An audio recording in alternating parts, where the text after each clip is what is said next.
Good afternoon dear students. आज electrostatic का हम फर्स्ट चैप्टर एनसीईआरटी के हिसाब से कंप्लीट करा चुके हैं। तो आज हम उस चैप्टर पे न्यूमेरिकल प्रॉब्लम्स करेंगे एनसीईआरटी की। मैं यहाँ स्टेटमेंट नहीं लिखूँगा, सिर्फ उनका सॉल्यूशन करूँगा। आप स्टेटमेंट एनसीईआरटी की बुक से देख सकते हैं। सबसे फर्स्ट जो क्वेश्चन है हमारा एनसीईआरटी एक्सरसाइज का, उसमें कहता है what is the force between two small charge sphere having charges of. यहां हमारे पास दो स्मॉल स्फीयर हैं, दोनों स्फीयर पे चार्ज है। तो चार्ज दोनों स्फीयर पे है तो दोनों के बीच एक इलेक्ट्रोस्टैटिक फोर्स लगेगा। वो फोर्स हमें निकालना है कि कितना आएगा। सबसे फर्स्ट जो एनसीईआरटी प्रॉब्लम है उसका सॉल्यूशन होगा,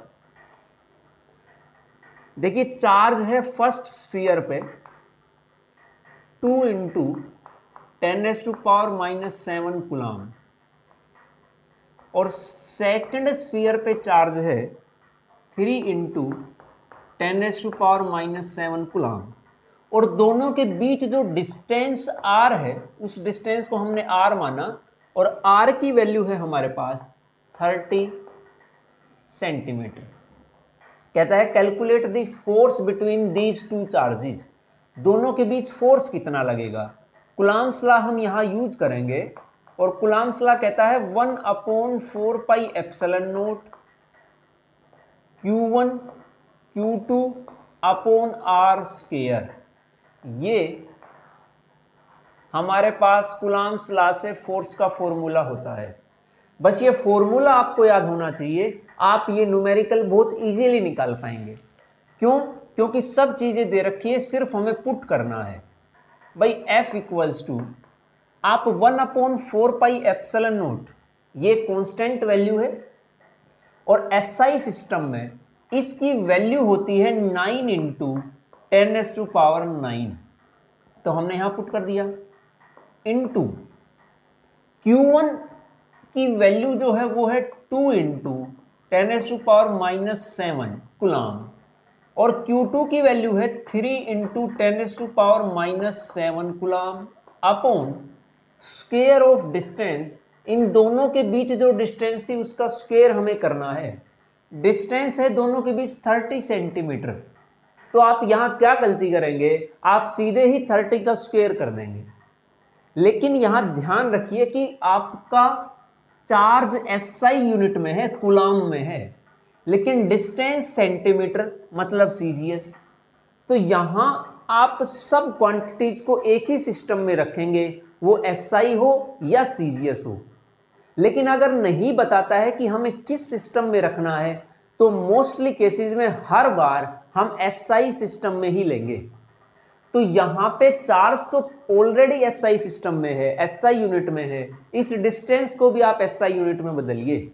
मतलब यहां सेंटीमीटर से आप मीटर लगाएंगे तो बनेगा 30 इंटू 10⁻⁻2 मीटर।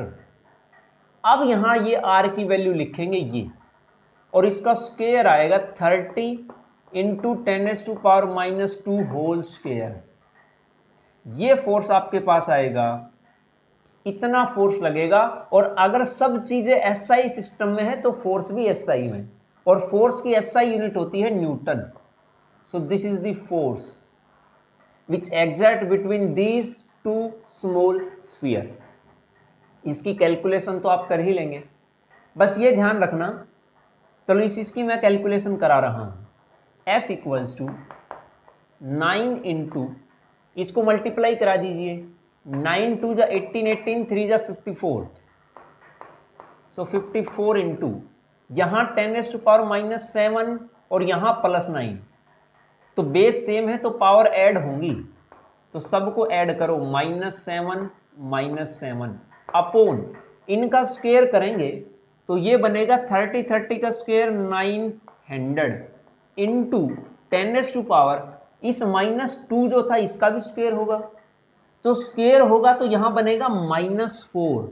आप ये मत कर देना कि माइनस माइनस प्लस बनेगा तो यहां +4 कर दो, यहां माइनस ही रहेगा, ये बात ध्यान रखना।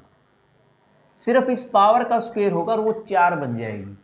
बस अब तो आपको खाली ये सोल्व करना है। 54 इंटू 10⁻⁻, यहाँ 9 माइनस 7 2 और 2 माइनस 7 -5, ऊपर -5 नीचे -4, ऊपर जाएगा तो ये बनेगा प्लस का 4 अपॉन 900। यहां हमारे पास फोर्स आ गया है 54, और 54 को इससे काट दो, 9 6 जा 54, सो ये बनेगा 6 इंटू 10⁻⁻1 तो इसकी आएगी, ये -1 बनेगा, और ये 2 जीरो और ऊपर जाएंगी तो ये यहां नीचे तो प्लस में है, ऊपर जाएंगे तो माइनस बनेंगी, मतलब 2 माइनस में और होगा -1 और 2 जीरो के नाम का ये -2 इक्वल्स टू 6 इंटू 10⁻³ न्यूटन। इतना फोर्स लगेगा इन दोनों के बीच। ऐसे हमें कूलाम्स लॉ की मदद से फोर्स निकालना है। सेकंड क्वेश्चन जो है बिल्कुल लगभग ऐसा ही है, बस आपको थोड़ा सा स्टेटमेंट सही से क्लियर होना चाहिए।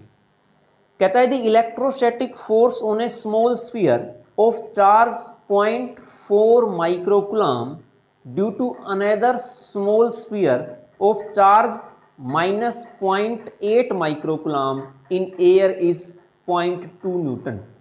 दो स्मॉल स्फीयर है, दोनों स्मॉल स्फीयर के ऊपर कितना चार्ज है वो चार्ज दे रखा है, और उस चार्ज के कारण कितना फोर्स लगा वो फोर्स भी दे रखा है। पूछा क्या है, कहता है what is the distance between two sphere. आपको डिस्टेंस बतानी है। फर्स्ट पे चार्ज कहता है 0.4 माइक्रोकूलम, जब आप माइक्रो को हटाएंगे तो बनेगा 10⁻⁻6 कूलम, मतलब 1 माइक्रो इक्वल्स टू 10⁻⁻6। Q2 होता है -0.8 माइक्रोकूलम, यहां बनेगा -0.8 इंटू 10⁻⁻6 कूलम। दोनों के बीच फोर्स लगेगा, उस फोर्स की वैल्यू है 0.2 न्यूटन। ये दोनों के बीच लग रहा है। आपको डिस्टेंस बतानी है कितनी है। दोबारा से आप फोर्स का कूलम्ब्स लॉ से फोर्स का फॉर्मूला यूज करेंगे, 1/4πε0 Q1 Q2 upon R square. यहां पे आपको फोर्स पता है, फोर्स का फॉर्मूला है 0.2, सॉरी फोर्स का वैल्यू है 0.2 न्यूटन। 1/4πε0 की वैल्यू है 9 इंटू 10⁻⁹, और साथ में Q1 Q2 की वैल्यू यहां से आप पुट करेंगे 0.4 इंटू 10⁻⁻6 इंटू 0.8 इंटू 10⁻⁻6, ये Q1 Q2 की वैल्यू, और नीचे है R स्क्वायर। ये R की वैल्यू आपको निकालनी है। भाई सिंपल सी बात है, R स्क्वायर को आप इस तरफ रखेंगे और 0.2 को यहां। अब ये मैथमेटिकली आपको सिर्फ सोल्व करना है, जो वैल्यू आएगी उसको अंडर रूट कर दो, मतलब यहां से R की वैल्यू आएगी अंडर रूट दिस, और ये मीटर में आएगी। ये बात ध्यान रखना, क्यों? क्योंकि सब चीजें SI सिस्टम में है, तो डिस्टेंस भी SI में ही आएगी, और SI सिस्टम में लेंथ की यूनिट होती है मीटर, तो हमने मीटर रखा। उसके बाद कहता है what is the force on second sphere due to first. Second sphere पे फर्स्ट के कारण कितना फोर्स लगेगा। हमने कहा दोनों के बीच फोर्स है 0.2 न्यूटन। दोनों के बीच फोर्स होने का मतलब यह है कि जितना फोर्स फर्स्ट ने सेकंड पे लगाया वो फोर्स है 0.2 न्यूटन। क्या उतना ही फोर्स, मैंने बताया था कि ये जो 0.2 न्यूटन है, क्या मैं इस फोर्स का नाम ये नहीं दे सकता force on 1 due to 2 equals to 0.2 newton. जितना फर्स्ट पे लगा सेकंड के कारण वो आया 0.2 न्यूटन। क्या उतना ही फोर्स सेकंड पे फर्स्ट ने नहीं लगाया होगा? ये आपको पता है फोर्स इक्वल एंड अपोजिट हो सकते हैं, इक्वल फोर्स लगेंगे दोनों पे। तो यहां जो फोर्स लगेगा फोर्स ऑन 2 ड्यू टू 1, ये बराबर लगेगा। तो यही हमें निकालना था। दोनों के बीच फोर्स होने का मतलब ये है कि जितना फोर्स 1 पे लगा सेकंड के कारण वो ये है, और सेकंड पे जितना लगा फर्स्ट के कारण वो भी यही है। दोनों पे फोर्स सेम लगेगा, और वो फोर्स की वैल्यू हमें दे ही रखी थी, वो है 0.2 न्यूटन। ये मैग्नीट्यूड है और मैग्नीट्यूड ही पूछा है। डायरेक्शन दोनों की अलग अलग हो सकती हैं, लेकिन यहां तो सिर्फ मैग्नीट्यूड पूछा है और मैग्नीट्यूड दोनों का सेम आएगा, ये बात आप ध्यान रखिए। तो इतना फोर्स लगेगा। उसके बाद क्वेश्चन नंबर 3 हम नहीं करेंगे, 4 पे आइए। क्वेश्चन नंबर 4 में कहता है explain the meaning of statement electric charge of a body is quantize. कहता है जो किसी बॉडी पे चार्ज है वो क्वांटाइज्ड रहेगा, मतलब चार्ज की हर वैल्यू नहीं मिलेगी, कुछ सर्टेन वैल्यूज, कुछ डिस्क्रीट वैल्यूज हमें मिल पाएंगे। इसका मतलब है कि जो चार्ज होगा, फर्स्ट इसका आंसर आएगा charge on a body equals to plus minus N E. यही तो स्टेटमेंट थी आपकी क्वांटाइजेशन ऑफ चार्ज की, where n equals to 0 1 2 3 so on. अगर n की वैल्यू 0 मतलब चार्ज 0, चार्ज है ही नहीं। अगर n की वैल्यू 1 तो चार्ज की वैल्यू आएगी प्लस माइनस ई, 2 तो प्लस माइनस 2e, 3 n की वैल्यू तो प्लस माइनस 3e। तो यहां आप हर चार्ज के बीच डिफरेंस इजीली कर पा रहे हैं। जैसे जब Q1 था, हमने 1 पुट किया तो नाम दिया Q1, बनेगा प्लस माइनस ई। Q2 मतलब N2 पुट किया तो बनेगा प्लस माइनस 2e। N की जगह 3 पुट किया तो बनेगा प्लस माइनस 3e। क्या आप इन दोनों चार्जेस के बीच डिफरेंस नहीं कर पाएंगे? यहां 2 है और यहां 3 है, डिफरेंस है 1 का। यहां 2 है और यहां 1 है, डिफरेंस है 1 का। और 3 और 1 में डिफरेंस है 2 का। तो यहां आप इजीली डिफरेंस कर पा रहे हैं। तो वैल्यूज कॉन्टिन्यूअस नहीं है, डिसकॉन्टिन्यूअस डिस्क्रीट वैल्यूज है। तो यही बात थी कि चार्ज डिस्क्रीट अमाउंट में मिलेगा, क्वांटाइज्ड मिलेगा, कॉन्टिन्यूअस नहीं मिलेगा। लेकिन ये माइक्रोस्कोपिक लेवल पे थी, मैक्रोस्कोपिक पे नहीं है। उसके बाद कहता है बी, जो इसका क्वेश्चन है उसमें पूछता है why can one ignore quantization of electric charge when dealing with macroscopic. मतलब जब हम माइक्रोस्कोपिक पे बात करेंगे तो क्वांटाइजेशन ऑफ चार्ज एप्लीकेबल है, लेकिन मैक्रोस्कोपिक लेवल पे ये जाके फेल होता है। कारण क्या है? क्योंकि मान लो हम 1 माइक्रोकुलाम की चार्ज की बात करें, सपोज वी हैव 1 माइक्रोकुलाम, इतना चार्ज है। ये चार्ज कितने इलेक्ट्रॉन के कारण आया होगा? ये आया होगा Q equals to N E. Plus minus छोड़िए, केवल एन ई लिख दीजिए। प्लस माइनस का बस ये फर्क था, प्लस होगा तो चार्ज पॉजिटिव, माइनस है तो चार्ज नेगेटिव, बस उसकी वैल्यू पे कोई फर्क नहीं पड़ेगा प्लस माइनस से। So Q equals to N E. Q है 1 microcoulomb, N E is the smallest unit of charge. इससे छोटा चार्ज नहीं मिल सकता, और इसकी वैल्यू है 1.6 इंटू 10⁻⁻19। यहां से n की वैल्यू निकाल लीजिए, 10⁻⁻6 माइक्रो को हटाएंगे तो upon 1.6 into 10⁻⁻19, that is equals to 10⁻⁻6 plus 19 upon 1.6। Point को हटा दो, बनेगा 10। यहां आ गया आपके पास 10 into 10⁻13 upon 16। n equals to, एक जीरो और हटा दो यहां से, बनेगा 100 अपॉन 6 इंटू 10⁻12। इतने नंबर ऑफ इलेक्ट्रॉन्स आए 10⁻12। तो इस कंडीशन में आप देखिए इलेक्ट्रॉन को क्या आप अलग अलग बता पाएंगे? इतनी ज्यादा अमाउंट में जब इलेक्ट्रॉन है, और ये तो केवल 1 माइक्रोकुलाम चार्ज था, उसमें इतने ज्यादा इलेक्ट्रॉन, बड़ा चार्ज होगा तो उसमें तो बहुत ज्यादा इलेक्ट्रॉन्स होंगे। तो वहां आप इलेक्ट्रॉन्स को अलग अलग नहीं बता पाएंगे, डिस्क्रेट या डिसकंटिन्यूअसली नहीं गिन पाएंगे कि एक यहां है, एक यहां, एक यहां, वहां आप कॉन्टिन्यूअस ही मानेंगे। इसी कारण से मैक्रोस्कोपिक लेवल पे ये क्वांटाइजेशन ऑफ चार्ज फेल हो जाता है। ये था आपका क्वेश्चन नंबर 4। क्वेश्चन नंबर 5 है,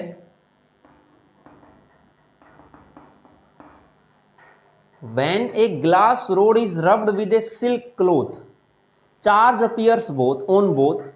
A similar phenomena is observed with many other pairs bodies. Explain how this conservation is consistent with the law of conservation of charge.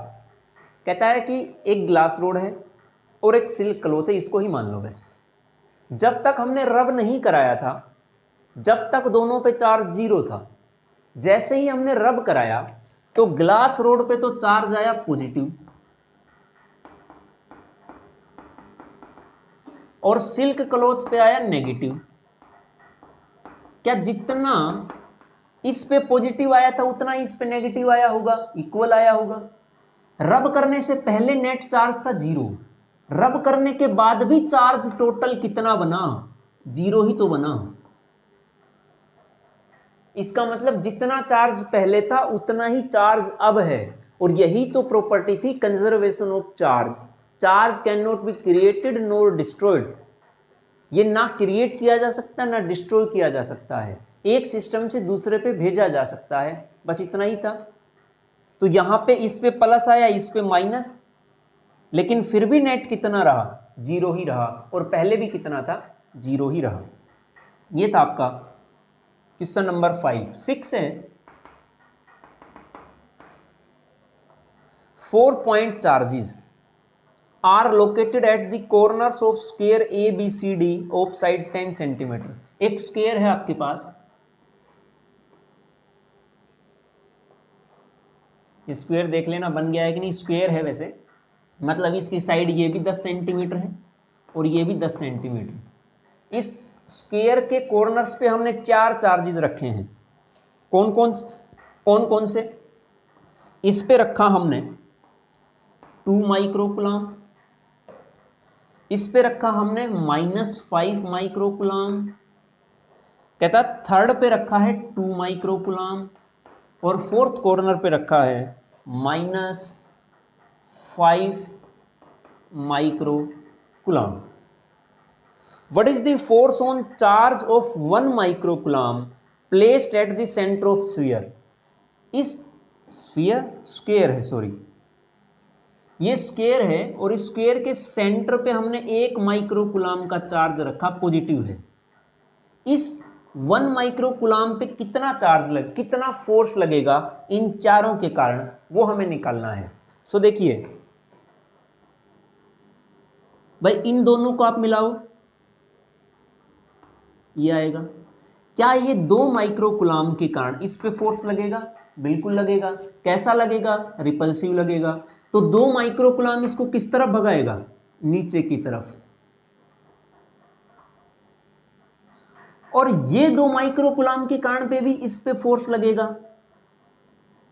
इसको हम वैसे ही करेंगे बगैर कैलकुलेशन के। इस 2 माइक्रोकुलाम के कारण भी इस पे फोर्स लगा, वो फोर्स भी रिपल्सिव, तो ये चाहेगा कि ये ऊपर की तरफ भागे, लेकिन ये चाहेगा कि ये नीचे की तरफ भागे। दोनों सेम फोर्स लगाएंगे क्योंकि दोनों चार्जेस सेम है, तो ये ना ऊपर भाग पाएगा ना नीचे, मतलब मूव नहीं कर पाएगा।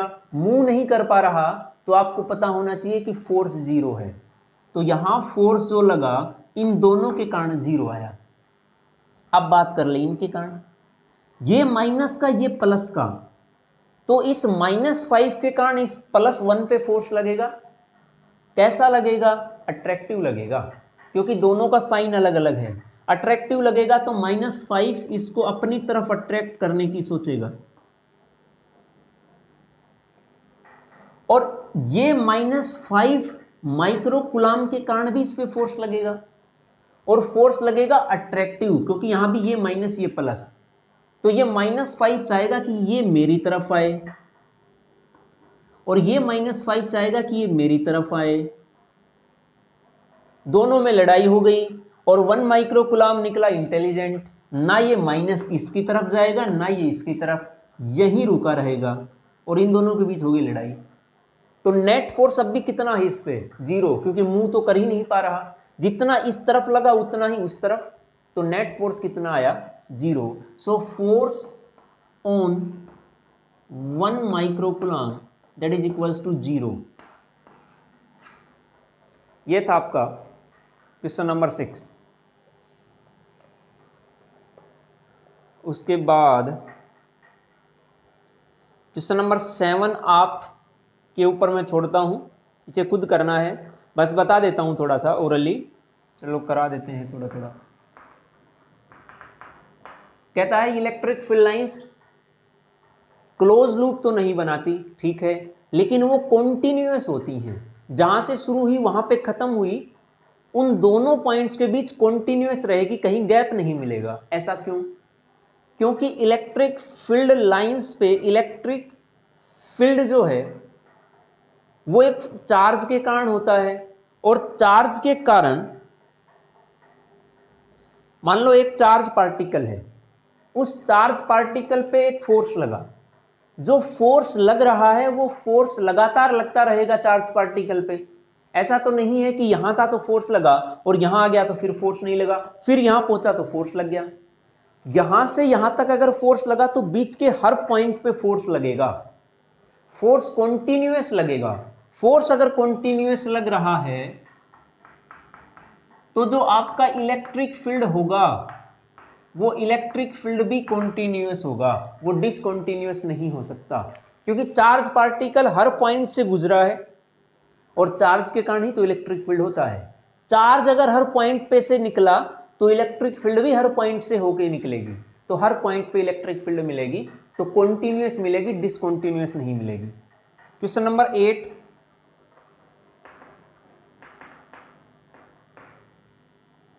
2 पॉइंट चार्जेस, कहता है 2 पॉइंट चार्जेस हैं,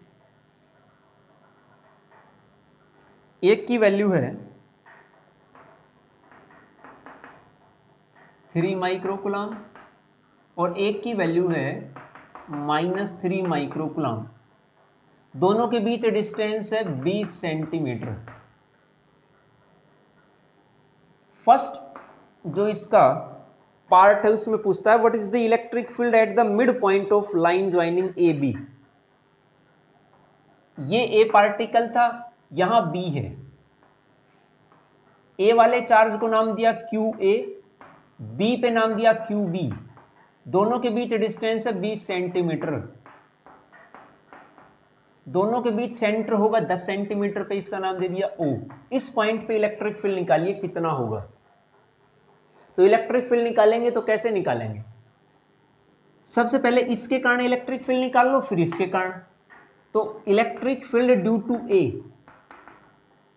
1 अपॉन, इलेक्ट्रिक फील्ड का फॉर्मूला याद होना चाहिए, 1/4πε0 इनटू सोर्स चार्ज। इस इलेक्ट्रिक फील्ड का सोर्स कौन है, क्यू ए, तो Q A upon are,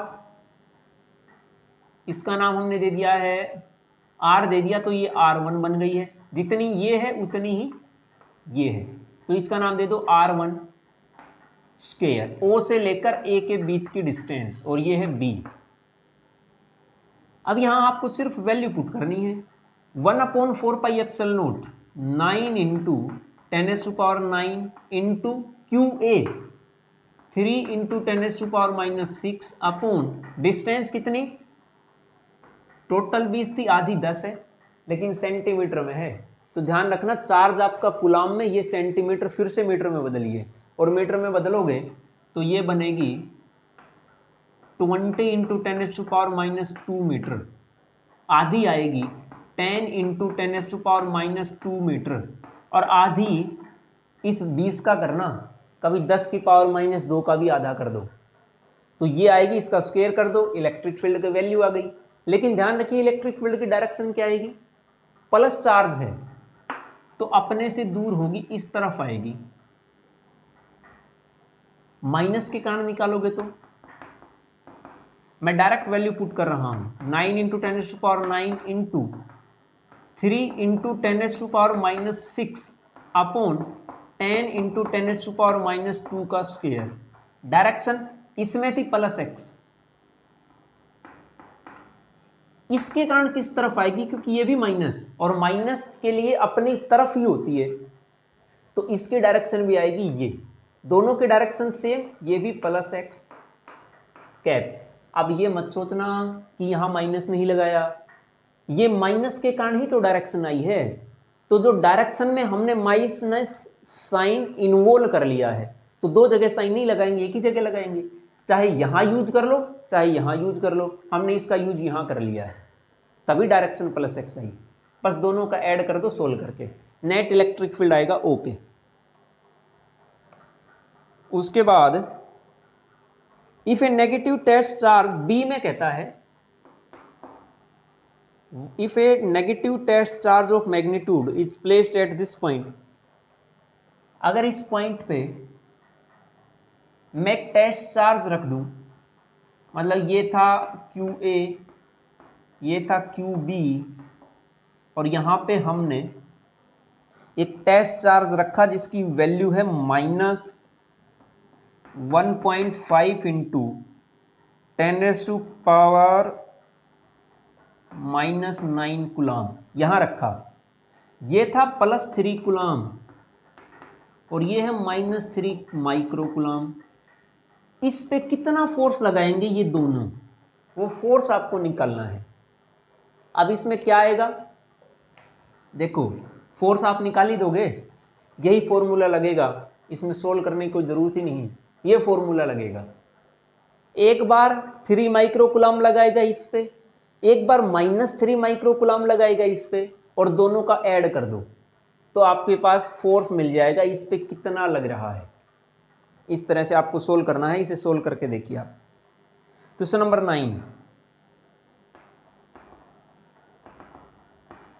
question number 9 में कहता है दो चार्जेस हैं क्यू ए और क्यू बी, 2.5 इंटू 10⁻⁻⁷ कूलाम। और एक बात ध्यान रखिए, इन्हें करने से पहले एक बार अपने थ्योरी जो है, जो बीच में कंसेप्ट यूज हुए हैं, उनको अच्छे से रीड कर लो, तभी करने का फायदा है, तभी मजा है, अदरवाइज इनमें कोई फायदा नहीं है और ना ही आपको मजा आएगा, आप लगेगा कि ये तो बहुत बोरिंग है। तो तभी कर पाएंगे न्यूमेरिकल जब आपको कंसेप्ट अच्छे से आते हैं। ये दो चार्जेस हैं, दोनों चार्जेस कहां रखे हैं, ये सेंटर हो गया है, सेंटर से +15 सेंटीमीटर पे, +15 सेंटीमीटर पे ये क्यू बी रखा है, और -15 सेंटीमीटर पे क्यू ए रखा है। What are the total charge, इस पूरे सिस्टम पे टोटल चार्ज कितना भाई, ये प्लस का ये माइनस का, दोनों का मैग्नीट्यूड सेम है, साइन अलग अलग, नेट चार्ज निकालोगे तो 0 बनेगा, तो यहां पे नेट चार्ज आ गया आपका 0। सेकंड में पूछता है, कहां गया क्वेश्चन, सेकंड में पूछता है electric dipole moment of the system, dipole moment निकालना है। डाइपोल मोमेंट तब निकालोगे जब फॉर्मूला याद होगा आपको, और वो होता है Q into 2A, charge into distance between them, charge दोनों सेम है और सिर्फ मैग्नीट्यूड लिखना है, साइन नहीं लिखना, तो दोनों बराबर है, कोई सा भी लिख दो।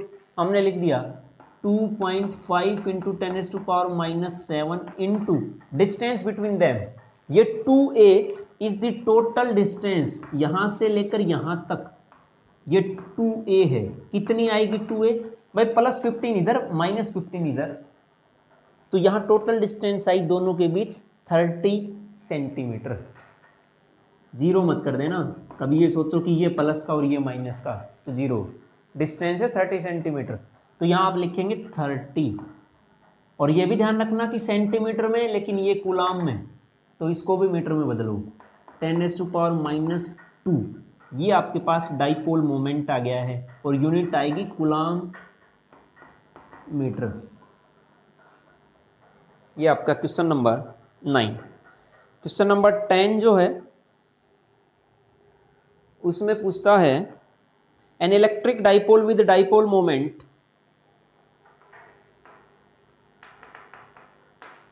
एक डाइपोल मोमेंट है P, वैल्यू देता है 4 × 10⁻⁻⁹ coulomb metre, is align at the theta 30 degree with the uniform electric field. Electric field है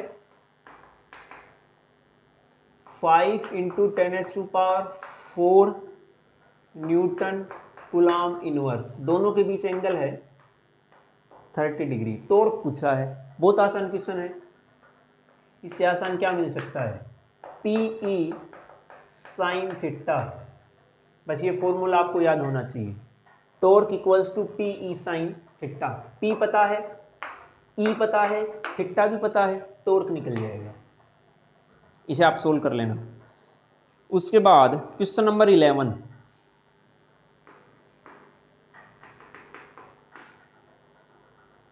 ए polythene piece rubbed with wool is found to have a negative charge of. जब हमने एक polythene को वूल के साथ रब कराया तो एक नेगेटिव चार्ज आ गया है पॉलीथीन पे। With wool is found to have negative charge of Q equals to -3 × 10⁻⁻⁷ coulomb. Estimate the number of electrons transferred. अगर किसी पे नेगेटिव चार्ज आ रहा है इसका मतलब उस सिस्टम पे इलेक्ट्रॉन आए हैं, और पॉजिटिव आ रहा है इसका मतलब उस सिस्टम से इलेक्ट्रॉन जा रहे हैं। जिस पे नेगेटिव आएगा उस पे इलेक्ट्रॉन आएंगे, जिस पे पॉजिटिव आएगा वहां से इलेक्ट्रॉन जाएंगे।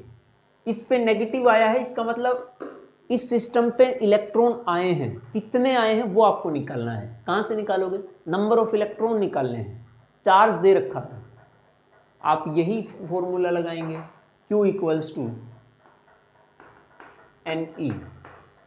Q पता है -3 × 10⁻⁻⁷ अपॉन E को इस तरफ नीचे लेके आओगे तो E की वैल्यू है -1.6, इलेक्ट्रॉनिक चार्ज है, प्रोटॉन के चार्ज की बात नहीं हो रही। तो -1.6 × 10⁻⁻19 इक्वल्स टू n, माइनस से माइनस कैंसिल आउट, सोल्व कर लेना। This is the number of electrons which is transferred from one body to another. उसके बाद क्वेश्चन नंबर 12 आप कर लेंगे। आपको चार्ज दे रखे हैं, फोर्स निकालना है, डिस्टेंस भी पता है। फिर उसके बाद कहता है अगर डिस्टेंस आधी कर दी जाए और चार्ज को डबल कर दिया जाए तो फोर्स निकालना है। आप करके देखना, बहुत आसान सा है। क्वेश्चन नंबर 14, क्वेश्चन नंबर 14 में क्या दे रखा है आपके पास, यहां प्लस चार्ज है और यहां है नेगेटिव चार्ज। इस प्लस और माइनस के बीच में कुछ पार्टिकल्स मूव कर रहे हैं, और वो पार्टिकल्स मूव कुछ इस तरह से कर रहे हैं, यहां से एंटर करेंगे, यहां से एंटर करेंगे और कुछ इस तरह से चले जाएंगे। फर्स्ट पार्टिकल, सेकंड ऐसे जाएगा, ये भी ऐसे चला गया, लेकिन ये तीसरा जो है ये इन दोनों के साथ रहता ही नहीं है, तो ये इनके साथ भी नहीं जाएगा, ये अपनी मर्जी से चला गया नीचे की तरफ। अब किसी ने पूछ लिया कि इन तीनों पार्टिकल्स पे आपको चार्ज बताना है, प्लस है या माइनस, कैसे बताओगे।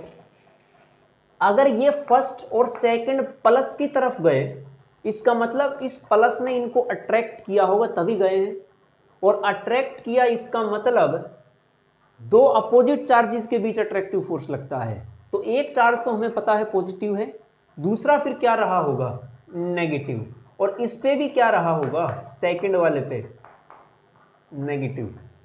लेकिन थर्ड वाला प्लस से दूर गया, प्लस से दूर गया इसका मतलब इस प्लस और इस थर्ड पार्टिकल के बीच में रिपल्सिव फोर्स, और अगर रिपल्सिव फोर्स है तो दोनों के बीच साइन सेम रहा। इसका साइन है पॉजिटिव तो इस पे भी कैसा रहा होगा, पॉजिटिव, और यहां पॉजिटिव रहा तभी तो नेगेटिव ने अट्रैक्ट किया, और थर्ड नेगेटिव की तरफ मूव करेगा, ये आपको बताना है।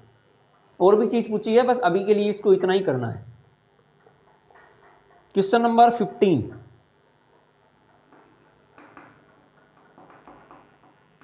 क्वेश्चन नंबर 15 में कहता है कि इलेक्ट्रिक फील्ड है, consider a uniform electric field.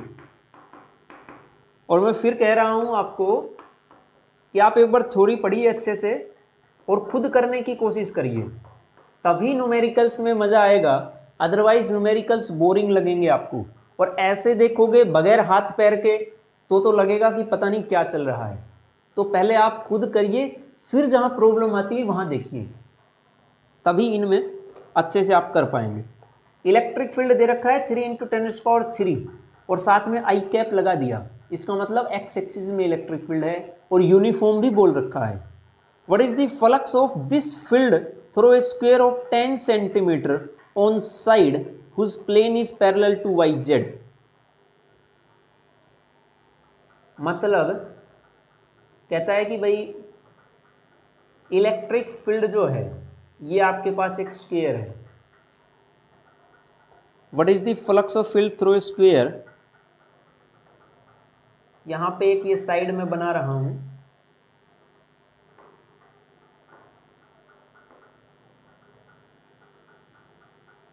ये जो स्क्वायर रखा है वो वाई जेड प्लेन में रखा है, मतलब कुछ ऐसे रखा है, तो ये वाई जेड प्लेन हो गया है। इसको आप वाई मान लो, इसको आप जेड मान लो, तो ये वाई जेड में हो गया है। और इस वाई जेड प्लेन के परपेंडिकुलर मतलब एक्स एक्सिस में इलेक्ट्रिक फील्ड है, तो इस इलेक्ट्रिक फील्ड के कारण कितना फ्लक्स होगा इस एरिया में से, वो फ्लक्स आपको निकालना है। सो फ्लक्स आप कैसे निकालेंगे? फ्लक्स होता है गोज लॉ से, phi equals to close surface integral E dot N cap D S. दूसरा ये भी होता है Q enclose upon epsilon naught. अभी इसमें तो चार्ज दे ही नहीं रखा, इलेक्ट्रिक फील्ड दे रखा है, तो दोनों फॉर्मूला में से हम ये यूज करेंगे। फाई इक्वल्स टू, देखिए ई यूनिफॉर्म है मतलब कांस्टेंट है, तो ई को हम इंटीग्रेशन से बाहर ले सकते हैं, लेकिन उससे पहले डॉट हटाना पड़ेगा। डॉट हटाएंगे तो कोस थीटा आएगा। Theta is the angle between electric field and area unit vector. ये ऐसे रखा है, क्या इसका यूनिट वेक्टर इस तरफ नहीं आएगा? आ तो इस तरफ भी सकता है, लेकिन इलेक्ट्रिक फील्ड अगर इस तरह से जा रहा है तो हम इलेक्ट्रिक फील्ड की डायरेक्शन में यूनिट वेक्टर लेंगे, तो इलेक्ट्रिक फील्ड भी एक्स में, यूनिट वेक्टर भी एक्स में, तो दोनों के बीच एंगल 0, कोस 0 1, तो ये डॉट हट गया है, ई डी एस आ गया हमारे पास। ई को बाहर ले लो, कांस्टेंट है, डी एस। टोटल एरिया कितना है? ये क्लोज सरफेस इंटीग्रल, ये टोटल एरिया ही तो बताना है। टोटल एरिया इस स्क्वायर का कितना बनेगा? साइड आपको पता है, दोनों का स्क्वायर कर दो, एरिया होता है ए स्क्वायर। एक साइड 10 है, दूसरी भी 10 है, तो इलेक्ट्रिक फील्ड 3 × 10⁻³ इंटू एरिया आएगा ए स्क्वायर, मतलब 10 × 10 या 10 का स्क्वायर कर दो। साथ में ये भी ध्यान रखना कि ये सेंटीमीटर में है और ये है एसआई यूनिट में, ये है सीजीएस में, तो इस सीजीएस से एसआई में बदलिए। एसआई में बदलेंगे तो सेंटीमीटर से आएगा 10 × 10⁻² मीटर, मतलब इसको नीचे लेके जाओगे तो बनेगा 1/10 मीटर, यहां भी 1/10 मीटर, इसको आप लिखो 1/10 और इसका whole square. This is the value of flux, इस स्क्वायर में से इतना फ्लक्स निकलेगा। नेक्स्ट में कहता है what is the flux through the same square if normal to it plane makes a 60° angle with the X axis. यहां तो एंगल थीटा बन रहा था 0, अब की बार यूनिट वेक्टर और इलेक्ट्रिक फील्ड में एंगल 60° है, तो बस ये करना है, ई डी एस कोस 60°। कोस 60 को भी बाहर ले लो, ई को भी बाहर ले लो, डीएस की जगह ये वैल्यू लिख दो। मतलब इस पूरी टर्म को आपको कोस 60 की वैल्यू से मल्टीप्लाई कराना है, बस इतना ही करना है सेकंड में। ये बी है, इसका बी पार्ट, तो इसका आंसर आएगा। उसके बाद क्वेश्चन नंबर 16 आप खुद करेंगे। Question number 17, careful measurement of electric field at the surface of black box. कहता है एक इलेक्ट्रिक फील्ड है at the surface of black box indicates that the net outward flux through the surface of box is. आपको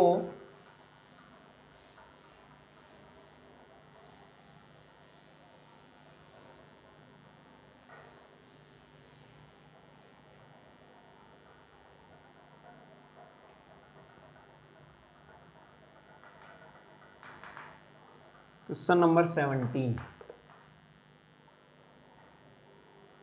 आपके पास flux दे रखा है। Statement पढ़ेंगे तो आप पाएंगे कि फ्लक्स की वैल्यू दे रखी है 8 × 10⁻³ न्यूटन मीटर स्क्वायर पर कूलम। कहता है चार्ज बताइए कितना होगा। कैसे बताएंगे? टोटल चार्ज इनक्लोज फ्लक्स होता है, यहां बताया था एक तो इसके बराबर, या फ्लक्स होता है Q enclose upon epsilon not. Direct लिखिए phi equals to Q enclose upon epsilon not. अरे Q इनक्लोज की वैल्यू आएगी बच्चों एप्सिलॉन नॉट इनटू फाई। अब तो आपको एप्सिलॉन नॉट की वैल्यू भी पता है और फाई की दे ही रखी है, वैल्यू पुट करोगे सोल्व हो जाएगा। If net outward flux through the surface of box were 0, जो बॉक्स था उसमें अब तक तो फ्लक्स था इतना। सेकंड में कहता है कि अगर बॉक्स में से फ्लक्स 0 बन जाए तो आप क्या अनुमान लगाएंगे कि उसमें कोई चार्ज नहीं है अंदर, और अगर ऐसा है तो क्यों? भाई अगर कोई चार्ज नहीं है, इफ Q इनक्लोज 0 है तो ही फ्लक्स 0 आएगा, ये तो बात कंफर्म है। लेकिन ये 0 दो तरीके से हो सकता है। एक तो हम रखें ही नहीं कि कुछ चार्ज है ही नहीं, खाली बॉक्स रखा है तो भी 0। दूसरा हम बॉक्स में चार्ज तो रख दें लेकिन दो चार्ज रखें और दोनों इक्वल एंड अपोजिट, तो भी टोटल चार्ज कितना बना? 0 ही बनेगा। मतलब ये बॉक्स था, ये क्यूब हो गया है, इस क्यूब में मैंने प्लस क्यू और माइनस क्यू दो चार्ज रखे, अब भी टोटल चार्ज कितना? 0। लेकिन वैसे चार्ज तो रखे हैं ना, तो चार्ज रखे हैं लेकिन अगर टोटल 0 बना रहे हैं तो भी फ्लक्स 0, और चार्ज ना ही रखें तो फ्लक्स 0 आएगा ही। तो ये दोनों कंडीशन हो सकती हैं। क्वेश्चन नंबर 18, इसे ध्यान से देखना।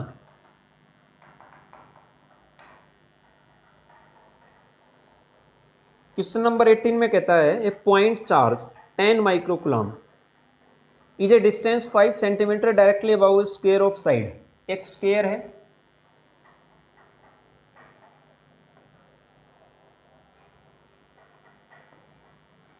ये एक स्क्वायर है, स्क्वायर से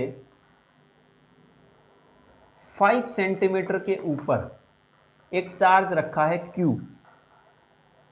Q की वैल्यू है +10 माइक्रोकूलम।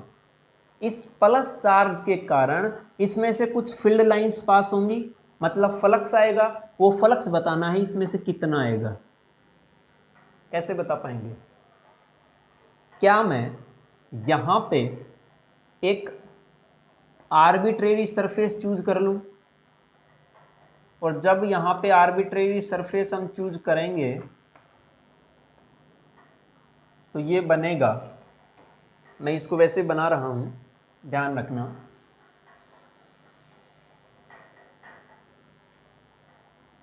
हम एक क्यूब बना दें। क्यूब कैसे बनेगा? इस तरह से।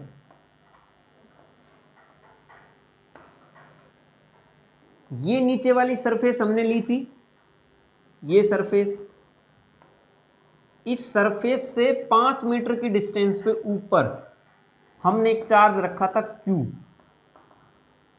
इस Q के कारण इसमें से कितना फ्लक्स पास होगा इस नीचे वाली में से, वो हमें बताना है।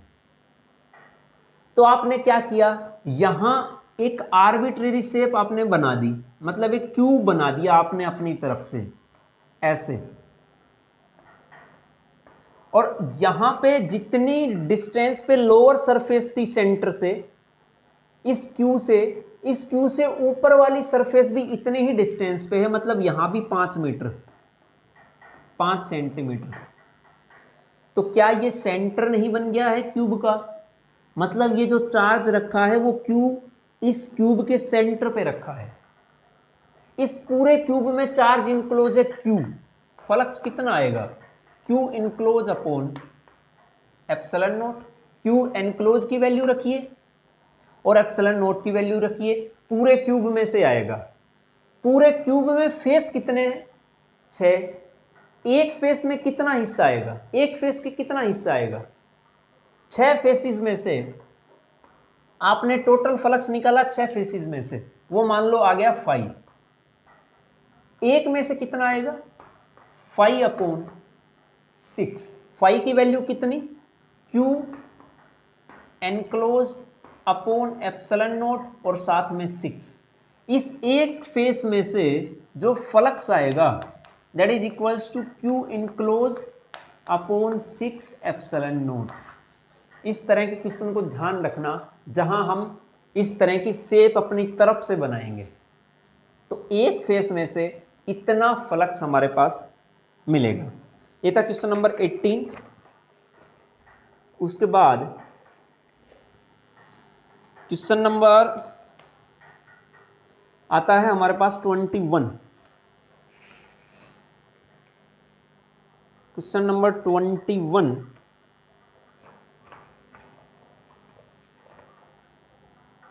क्वेश्चन नंबर 21 कहता है conducting sphere of radius 10 centimetre has a unknown charge if electric field 20 centimetre from centre of sphere is this. Statement आप खुद देखेंगे, मैं आपको बता रहा हूं। एक कंडक्टिंग स्फीयर, एक स्फीयर है, रेडियस है 10 सेंटीमीटर, सेंटर पे चार्ज रखा है। Sorry, if the electric field 20 centimetre from centre of sphere is, इसके सेंटर से 20 सेंटीमीटर डिस्टेंस पे, यहां तक तो 10 थी, यहां तक आ गई है मान लो 20। इस 20 सेंटीमीटर की डिस्टेंस पे इलेक्ट्रिक फील्ड है 1.5 इंटू 10⁻³ न्यूटन पर कूलम। और ये इलेक्ट्रिक फील्ड रेडियली इनवर्ड है अंदर की तरफ, मतलब यहां जो चार्ज रखा होगा जिसके कारण ये इलेक्ट्रिक फील्ड है वो नेगेटिव है, तभी अंदर की तरफ आएगी। पूछा यही है कि उस नेट चार्ज की वैल्यू कितनी है, what is the net charge. कैसे निकालेंगे? गोज लॉ से ही निकालेंगे। अब की बार इन दोनों का यूज करेंगे। यहां हम लिखेंगे E dot N cap D S equals to Q enclose upon epsilon naught. Q enclose आएगा एप्सिलॉन नोट ई। डॉट को जब हटाओगे तो इलेक्ट्रिक फील्ड और यूनिट वेक्टर में, ये क्लोज सरफेस है स्फीयर, तो यूनिट वेक्टर हमेशा आउटवर्ड नॉर्मल की तरफ, यूनिट वेक्टर बाहर की तरफ, इलेक्ट्रिक फील्ड अंदर की तरफ। थीटा बना 180 और कोस 180 आएगा -1। कहने का मतलब यहां पे 1 आ गया है, वहां कोस 01 आता था, यहां कोस 180 -1 आ गया है। और इलेक्ट्रिक फील्ड अंदर की तरफ है तो हम इस इलेक्ट्रिक फील्ड का साइन लेंगे -1। चलो इसको आप छोड़िए, आप ये करिए EDS, यहां पे एप्सिलॉन नोट साथ में, और यहां चलो एंगल 180 पुट किया तो आएगा माइनस, कोस 180 -1 आएगा, माइनस साइन लगा दिया, माइनस E बाहर रख लिया क्योंकि कांस्टेंट वैल्यू दे रखी है, अंदर आया DS। DS कितना आएगा? 4πr²। इस पूरे स्फीयर का जो एरिया बनेगा वो एरिया कितना बनेगा, उस एरिया की वैल्यू आपको लिखनी है। एरिया होता है 4πr²। सो जब आप 4πr² लिखेंगे तो यहां पे हमारे पास वैल्यू आएगी epsilon naught minus epsilon naught into E। चलो यहां कर रहा हूं, Q enclose equals to minus epsilon naught into E into 4 pi R square. और यहां पे एप्सिलॉन नोट की वैल्यू आपको पता है, ई की वैल्यू आपको दे ही रखी है, आपको पुट करनी है सिर्फ आर की वैल्यू। यहां आर की वैल्यू आप क्या पुट करेंगे, आर की वैल्यू आप ये पुट करेंगे जो 20 सेंटीमीटर है, यहां से लेकर यहां तक ये जो 20 सेंटीमीटर आई है आर, ये वैल्यू आप यहां पुट करेंगे, आर बनेगा आपका 20 सेंटीमीटर। लेकिन इसको मीटर में भी बदलना है क्योंकि चार्ज कूलाम में आएगा, तो इसको भी मीटर में, चार्ज एसआई में तो ये भी एसआई में। तो इसको आप सोल्व कर लोगे, सबकी वैल्यू पुट करोगे, ये सब वैल्यू तो पॉजिटिव, माइनस साइन बचेगा तो चार्ज आएगा नेगेटिव। और यहां हमने देखा भी क्या था, रेडियली अगर इनवर्ड है तो चार्ज क्या रहा होगा, नेगेटिव। तो यही आना चाहिए था। उसके बाद आप 22 को कर लेंगे 23, मैं 23 और करा रहा हूं, उसके बाद 24 आप कर लेंगे। ये हमारी एनसीईआरटी एक्सरसाइज की प्रॉब्लम्स थी।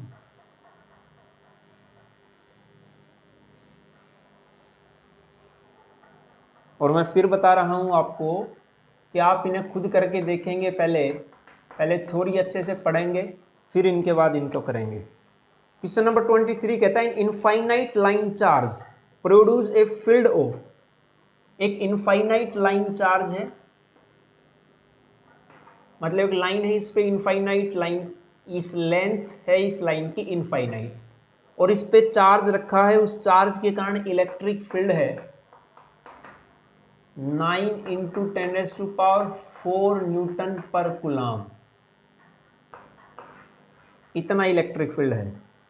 कितनी डिस्टेंस पे है ये लाइन से, लाइन से 2 सेंटीमीटर की डिस्टेंस पे, मीटर में बदलोगे तो 2 × 10⁻⁻² मीटर, इतने डिस्टेंस पे इलेक्ट्रिक फील्ड। कहता है कैलकुलेट लीनियर चार्ज डेंसिटी, आपको लीनियर चार्ज डेंसिटी की वैल्यू निकालनी है, मतलब आपको लैम्बडा निकालना है। कैसे निकालोगे, ये लीनियर चार्ज डेंसिटी है तो यही निकालना है।